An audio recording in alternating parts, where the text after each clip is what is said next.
काहे लागी सेवेलु जल जल पनिया हो काहे लागी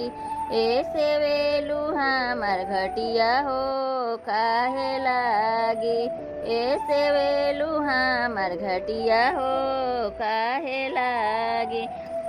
लागी सेवेलु जल जल पनिया हो काहे लागी ए सेवेलु हमार घटिया हो काहे लागी ए सेवेलु हमार घटिया हो काहे लागी धन लागी से इलेर जल जल पनिया हो पुत्र लागी ऐसे इलेरा उर्घटिया हो पुत्र लागी ऐसे इलेरा उर्घटिया हो पुत्र लागी धर्म लागी से इले जल जल पनिया हो पुत्र लागी ऐसे इलेरा उर्घटिया हो पुत्र लागी लेहु लेहु गौर दे डलवा भर सोनवा हो गोदिया लना ए गणपत ऐसन पुतवा हो गोदिया लना लेहु लेहु गौर दे डलवा भर सोनवा हो गोदिया लना ए गणपत ऐसन पुतवा हो गोदिया लना ए गणपत ऐसन पुतवा हो गोदिया लना लेहु लेहु सीताजी डाल भर सोनवा हो गोदिया लना ए लौकुश ऐसन पुतवा हो गोदिया लना ए लौकुश ऐसन पुतवा हो गोदिया लना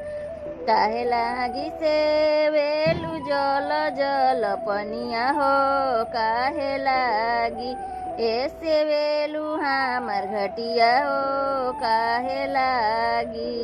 ए सेवेलु हमार घटिया हो काहे लागी धरन लागी से इले जल जल पनिया हो पुत्र लागी धन लागी से इले जल जल पनिया हो पुत्र लागी ऐसे इलेरा उर्घटिया हो पुत्र लागी ऐसे इलेरा उर्घटिया हो पुत्र लागी लेहु लेहु आभा दे डलवा भर सोनवा हो गोदिया लना ए संस्कार ऐसन पुतवा हो गोदिया लना ए सक्षम ऐसन पुतवा हो गोदिया लना लेहु लेहु आभा दे डलवा भर सोनवा हो गोदिया लना ए संस्कार ऐसन पुतवा हो गोदिया लना ए सक्षम ऐसन पुतवा हो गोदिया लना ए नताशा ऐसन धियावा हो गोदिया लना ए नताशा ऐसन धियावा हो गोदिया लना। छठी मैया की जय।